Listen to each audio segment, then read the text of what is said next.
Welcome to the Arizona Cowboy Poets Gathering podcast. This is our 9th in the series, and we hope you enjoy them and subscribe to receive them when produced, usually about one a month. I am Jim Buchanan, your host. The 38th Arizona Cowboy Poets Gathering is in its planning stages for August 6th, 7th, and 8th. In Prescott, Arizona. So please be sure to put that on your calendar and plan to attend. I want to thank the Fain Signature Group, Talking Glass Media, Guy Rodginson, Director, Cast 11, Tony Tedford, Multimedia Producer, and all our staff. They've been extremely nice to work with and professional in every way. We highly recommend them. Today I have guests Floyd and Valerie Beard. Welcome. Thank you. Thank you. They're from Kim, Colorado, and we were lucky enough to catch them as they were heading home to the ranch in Kim from down in Sierra Vista. They were at the Cochise Cowboy Poetry Gathering, one of the other Arizona gatherings that we have down in southern Arizona. They are, as you'd perceive, husband and wife, and cowboys, ranchers. They're kind of what we call the real deal. And they are award-winning and very popular cowboy poets. They're going to be featured in our Friday night show as headline entertainers, husband and wife. So we're happy to see that. Floyd, how many years have you been doing cowboy poetry? Well, I have to count back. I first started writing poetry in the 1970s. And that's a ways ago. That's a ways ago, yes. And the first performance I did, I guess, was in the 1980s for my dad. Uh-huh. And he wanted me to come and present to his retired teachers group. Oh. And so I did some of my poems there. And at that time, I didn't really think of cowboy poetry as a genre. I was just a cowboy that wrote poetry. And I presented some of my poems to the retired teachers, and they liked it. Nice. And I enjoyed doing it.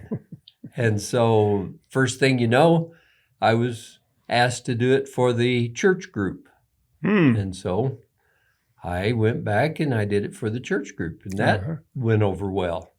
One of the church members was connected with the museum, and so I got a chance to present at the museum, and it just started growing from there and kind of snowballing. And of course, back in 1970, there really were not formal gatherings as they are now, and as they began to develop in the 80s. I know we started in 88, and I think Elko started 2 years before, if I remember right.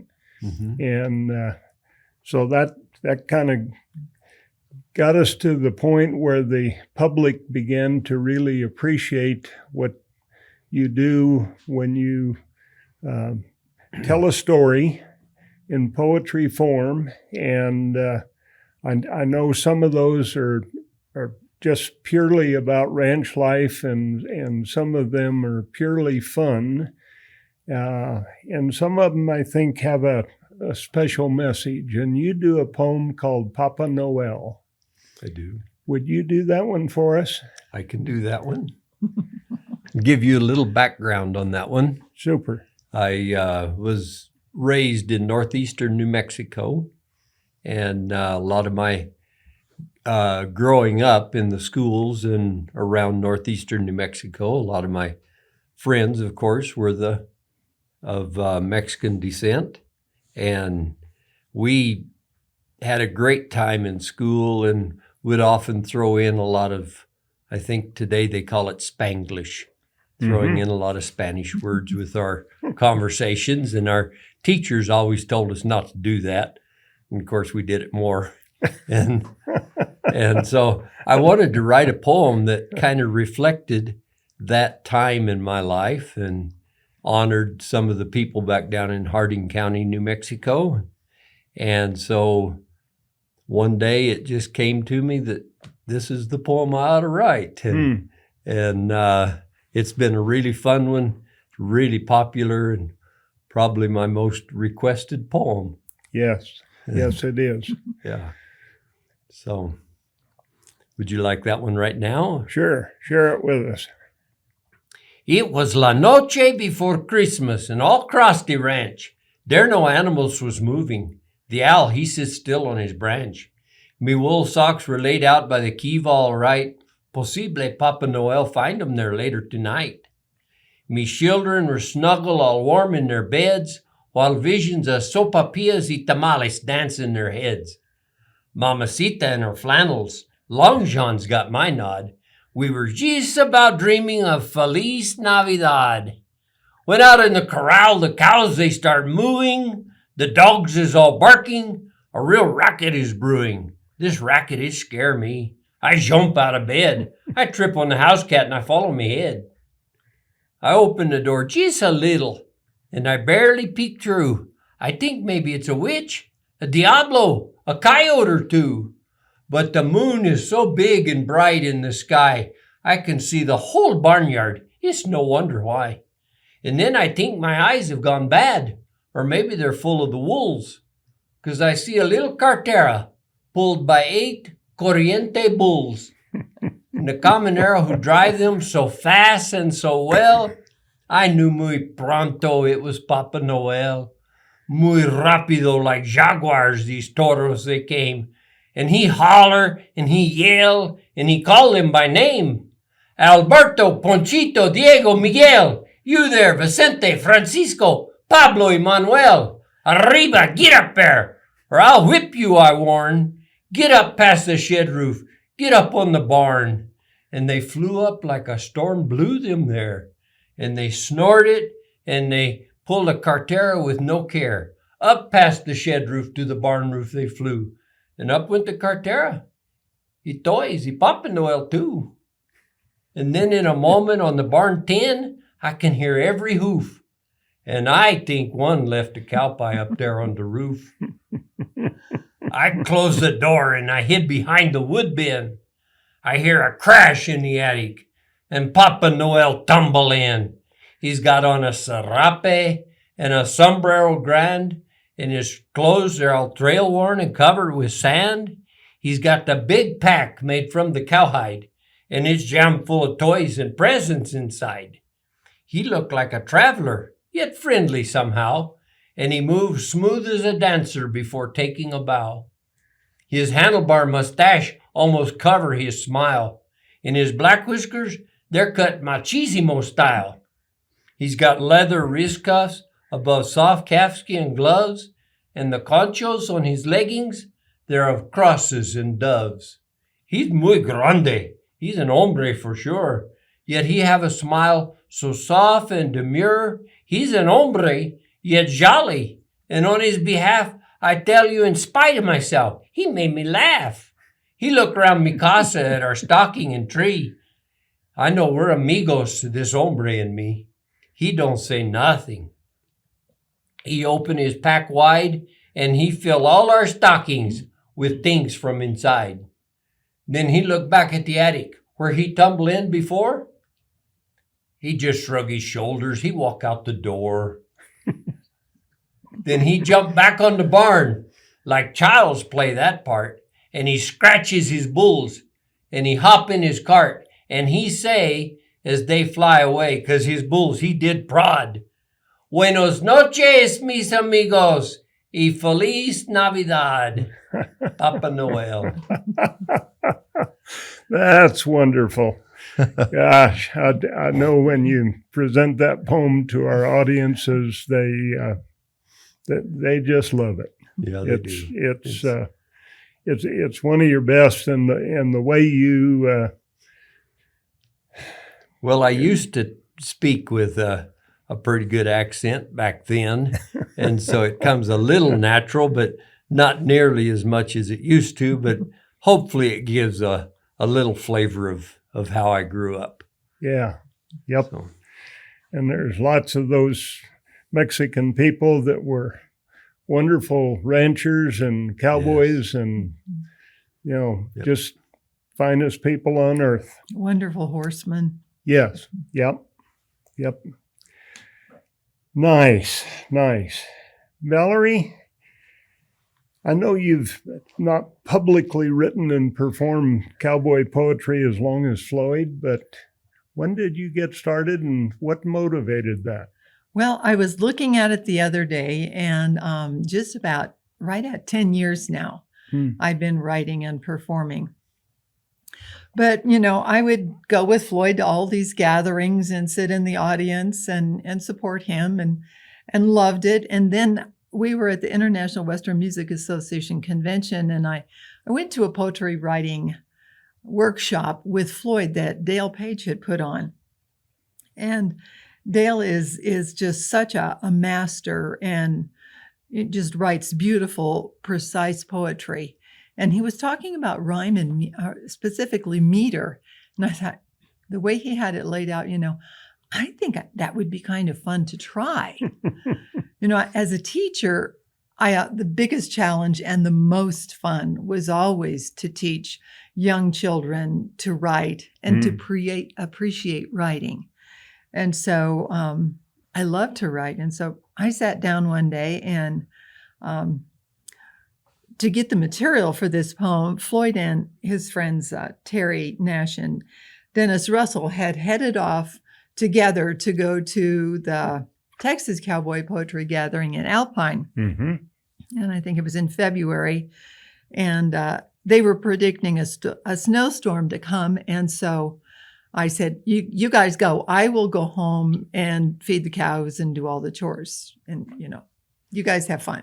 So that's what I did. And indeed, we got a blizzard. They got on down the road and went to Alpine, and I was at home with the cows and the dogs and the blizzard. So, our lives are rich with opportunities for material. So I decided to sit down and write a poem about that.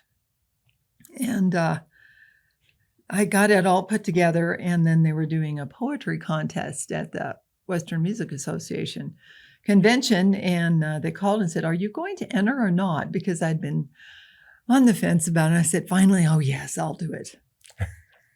So I got it all put together and competed. And as I was going up on the stage that day, I was thinking to myself, what am I thinking? Whatever made me think that this was a good idea to do? But lo and behold, I competed in the novice division and I won it. And so after that, there was pretty much no turning back. So that's when I wrote the poem, No Better Life. Would you do that poem for us? I'd be happy to, Jim. Super. The old faucet drips as slowly she sips her coffee in morning's dull glow. Storms raging a battle. She's home with the cattle. The temperature reads 5 below. The wind was a-blowing. It was still snowing. She stepped out to do morning chores. The snow is a-drifting with icy snake sifting. A solid sheen sealed the barn doors. Wet flakes stung her face. She steadied her pace. Her scarf danced an icy staccato. Wires thrummed out a wail. Trees bent to the gale. Barn eaves moaned a mournful vibrato. Inside it was still. She forked them their fill. They nickered from stalls safe and warm. She calmed down their fears, scratched soft neck and ears, then plunged right back into the storm. The truck started rough, but it was enough. She'd loaded the bales night before, then drove from the haystack with 2 dogs in the back and one settled down on the floor. Adrift to the knee, she broke the gate free and plowed into the sheltered corral. With no cows in there yet, a feller could bet that old horn Rip would soon be her pal. Was it worth the chance to play the gate dance just in case the old Jessies came in? She rolled bales to the ground and glanced round at the sound of that old horn cow, just sporting a grin. Horn sallied right up. and started to sup on a bale that she had jerked to the ground. Ignoring that cow, the wife furrowed her brow and spread hay with a vigor new found.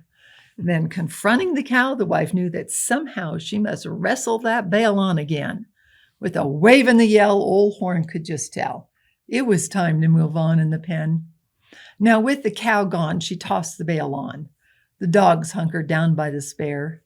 She crawled back in the truck, spun out through the muck, back into the rime-frosted air. Her cowboy's away, thoughts with her today. He worries for her with the chores. They'd predicted a squall, and it arrived at nightfall. He wished she could just stay indoors. But back home in the gale, she knows without fail, the ice in the tank will be frozen. A lick of the axe and several hard whacks. She thinks of the life that they've chosen. Shards flew here and there, spray froze in the air. Ice chunks were soon scattered about. Cows filtered in slow. They all seemed to know that she'd be there for them, there's no doubt. Cows walked to their hay, a bovine buffet. She's glad they'd come in from the range. Now, 2 years in a drought, but they'd never sell out. She knew others might think that strange. Stood watching them eat while the wild wind beat at her clothes, caked and frozen with snow. Then, after a while, walked off with a smile and thought no better life she could know. That's a beautiful poem, Valerie. Thank you. And I know from visiting with many ranch wives that they share your sentiments very, very sincerely. It was a cold day.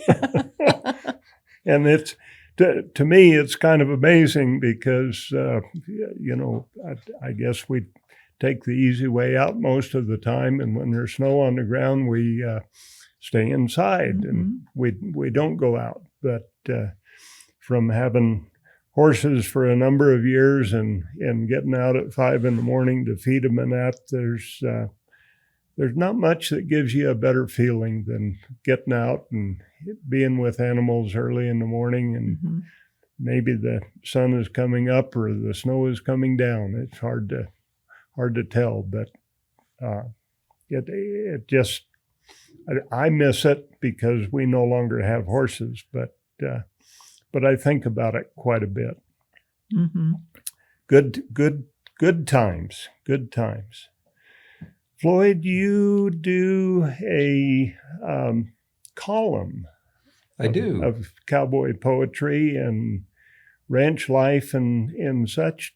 Tell us a little bit about that. Well, it was 3 years ago I started a column that I write called Shortgrass Philosopher.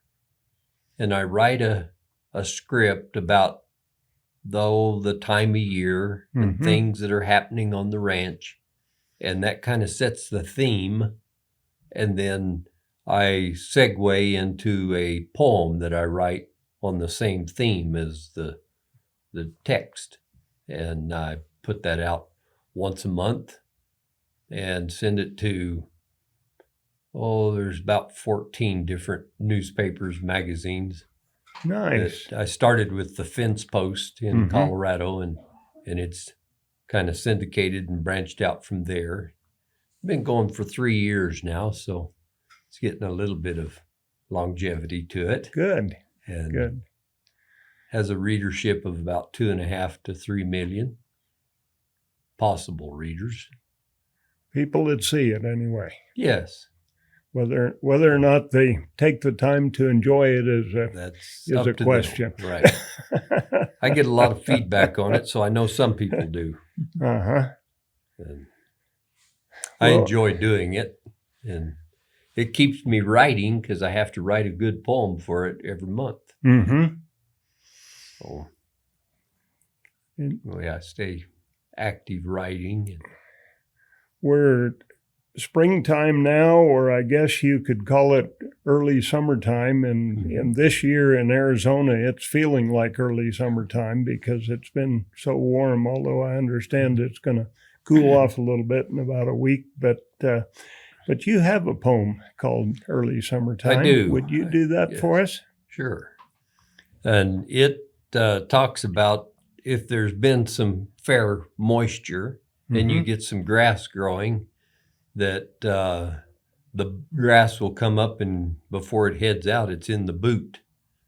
And in the early summertime, you'll have grass in the boot, and the buds come on the cholla.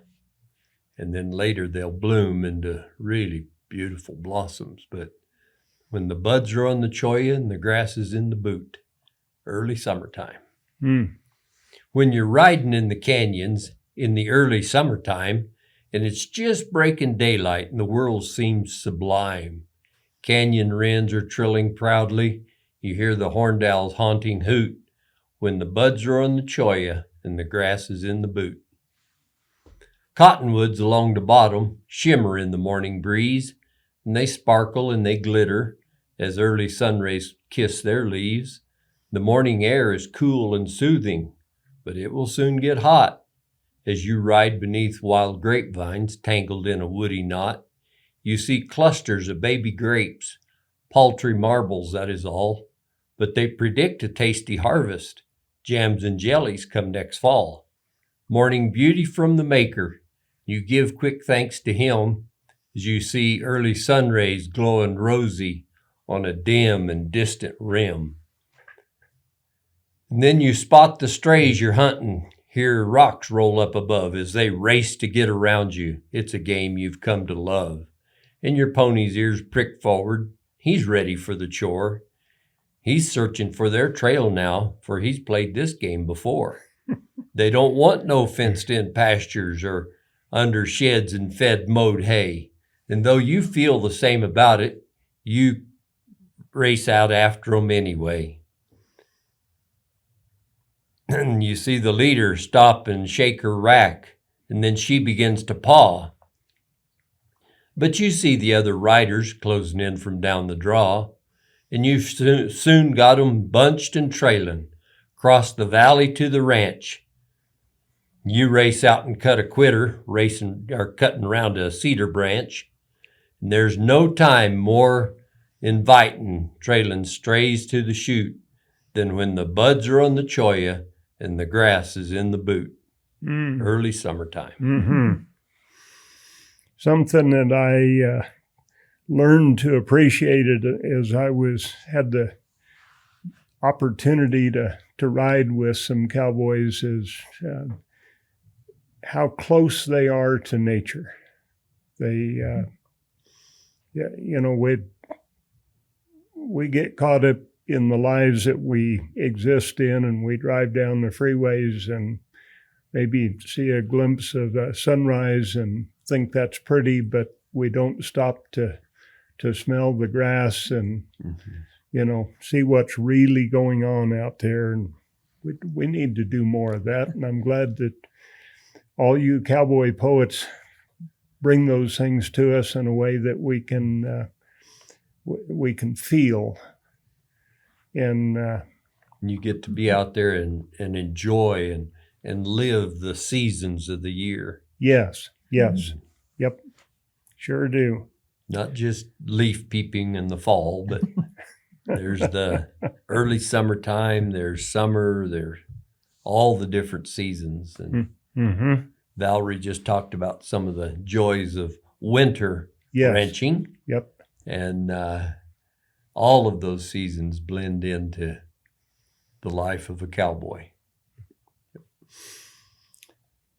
Valerie, how many gatherings do you and Floyd get to usually in a year?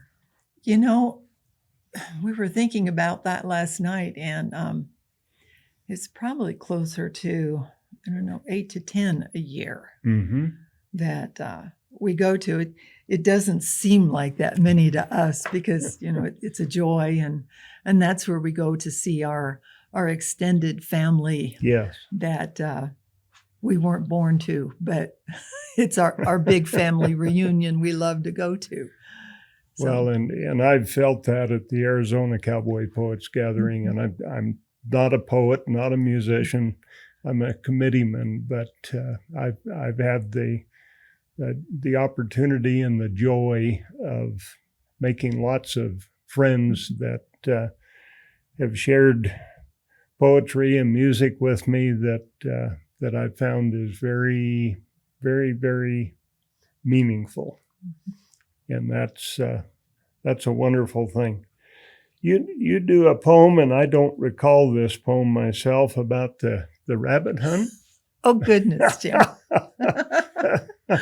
I'll do it. You may remember it, but maybe you have just been busy at the gathering when I've done it, but audiences seem to enjoy it. It's an Elizabeth Ebert poem, and she was just a vivacious, sassy South Dakota ranch wife. And Yes, she was. She was a treasure. And I was able to visit with her in Elko. And I asked her, Elizabeth, would it be okay if I did some of your poetry? And she says, oh, yes, that would be wonderful. Just make sure you give me the credit. And so I always do for Elizabeth. But this is called The Last Great Rabbit Hunt.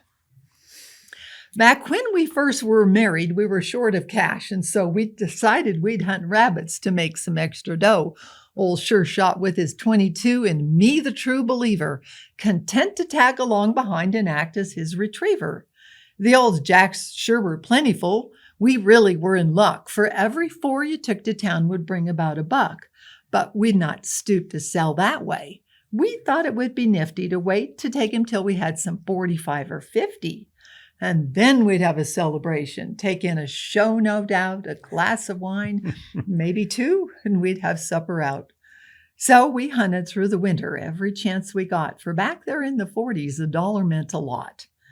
And we stacked them on the roof of the north side of the shed, and the last time that we tallied, we had 100 head. And then the blizzards hit us. The wind, it never stopped. We shoveled snow and broke the ice and pitched hay till we dropped. And just as sudden came the sun and a warm and gentle breeze, and we calved those doggone heifers in mud up to our knees. And on that same wind wafted a stench across the lot, till finally we remembered those rabbits we'd forgot. One day I said, "You'll have to haul your rabbits out of here." His most ungallant answer was, "Those are our rabbits, dear."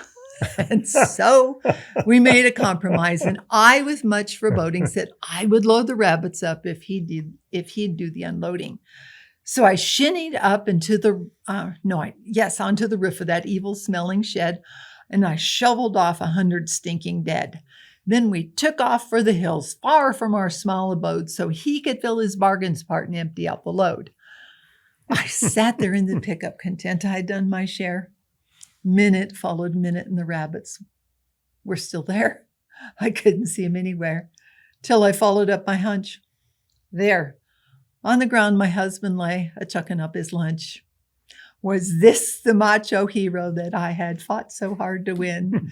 This sorry, sniveling sissy with vomit on his chin? Great was my disillusionment. I had really had enough. I'd show what I was made of. I'd prove that I was tough.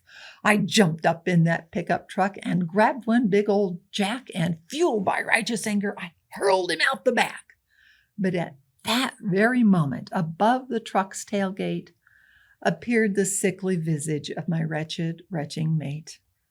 I swear I tried to stay that throw. I really did my best, but that rank and rotten rabbit hit him squarely in the chest.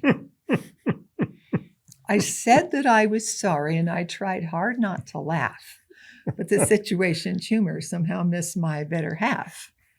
Full 40 years have passed, and still the memories make us wince. We have closed the book, suffice to say. We've shot no rabbits since.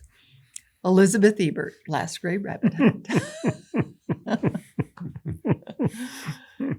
And you're right. I've had the pleasure of meeting Elizabeth, and she was at Prescott a number of years ago, and just a delightful lady. Just a wonderful, delightful woman. And a wonderful poet. And there's some others up there too. Last year we had Yvonne Hollenbeck down from that country up there, and she's a wonderful poet also. Yes, one of the Yeah. very best. Yep.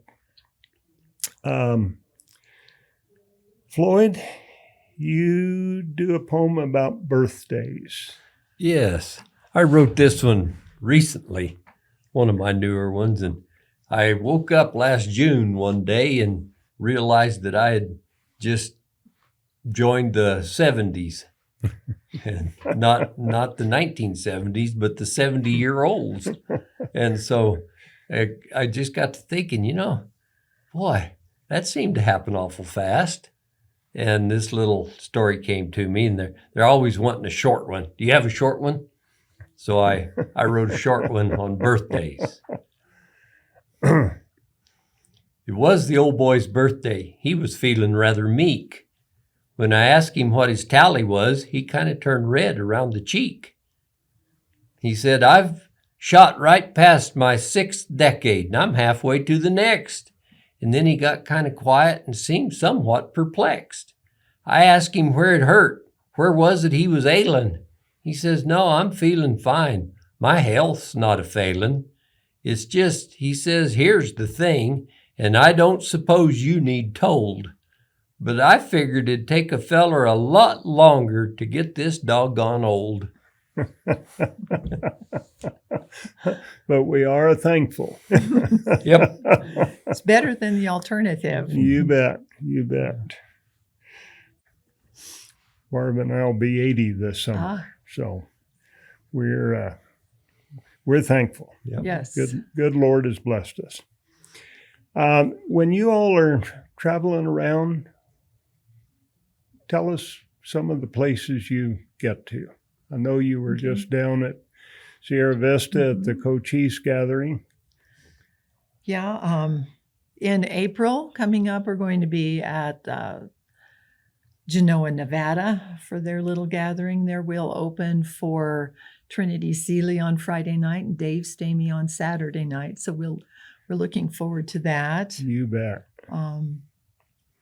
Where else? Been up to Valentine, the Mhm.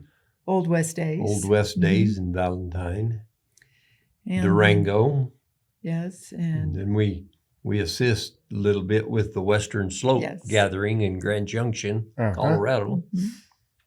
That'll be in the first weekend of November. And we'll be in encampment this year, Encampment, Wyoming. The Grand Encampment hmm gathering. And then, of course, the Arizona Cowboy Poetry Yay! Gathering is one of our very, very, very favorites.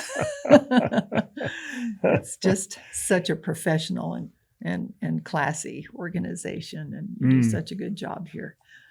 We have a wonderful committee that works really hard, and we've already been working hard on this coming year.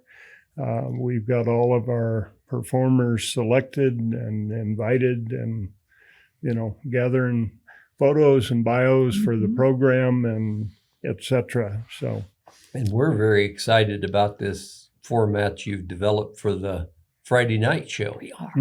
good. And so we're really looking forward to that. People better make plans to be there, because that's going to be a good one. Valerie, you do a poem about ponies. Yes. Share that with us, please. Okay. When Floyd and I went to look at the place to buy it about 10 years ago, the day we went, there were 2 white horses with their heads hanging over the gate. And it was almost like they were guardians of the place. And then when we went to closing, we found that they would stay there on the place. That was their home. They originally had been Mustangs out of the adoption program, and the Like brothers had gotten them and trained them to rope, and also rode them in feedlots and worked with them. And then as they got older, they just turned them loose to run in the pastures there. And but it's just more than just about the horses. It's also about the passing of an era, because when we bought the place, we were the second name on the deed. Wow. And the Like family had come in the late 1870s and homesteaded there on Middle Water, south of Kim, Colorado. And they were, we were the next ones to come. And so in time, one of the horses passed away, and we were left with just one of them. And so we turned him out with our horse. And they would come up into the corral, and we'd feed them both there. But you were never able to go and touch that horse because he had kind of reverted back to his ways as a wild horse, and he enjoyed his freedom, but he also enjoyed the food. But, this is about the passing of that era. 3 vultures graced the crossbar of the corral on Sunday morn, their presence a proclamation of death, grim and forlorn. He'd died there in the corral, not too far from the gate, where, when it was feeding time, he'd often stand and wait. There was no sign of struggle, a snake bite, or a blow. I guess he heard his band calling, and he felt the need to go. His eyes had seen their first light, a Mustang on the plains, where the sage and sand gave wings to the spirit in his veins. In time, he found a soft hand that calmed his need for flight and settled down with cowboys that savvied their birthright. The gates had all stood open, so he could freely roam these canyons for 30 years, the place that he called home.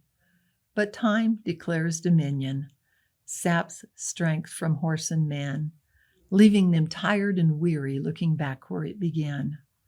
Then today, he heard the thunder of his angel band's hoofbeat and looked forward to the meadows where the grass grows green and sweet.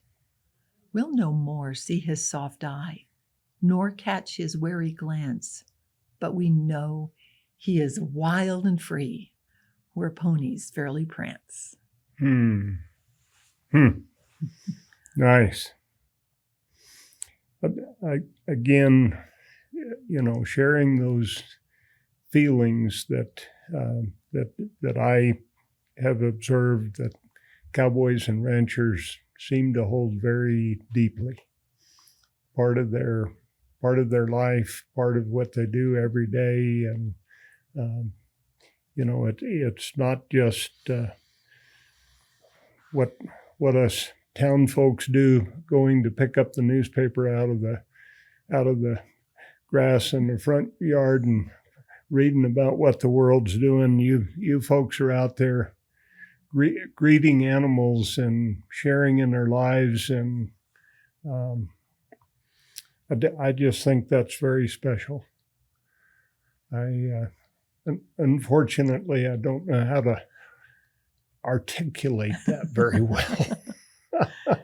We're just really, really blessed to be able to live this life and to live away from distractions and just to know, just let things be quiet and know that God's in control out there. And we can just center ourselves and it's all fine. It's a good way to live. Yes, it certainly is. This August, in addition to you all, we're going to have Trinity Seeley here for our Thursday night show. You mentioned her earlier. And then delightful young lady that's been with us before here in Prescott, Kristen Harris, is going to come back.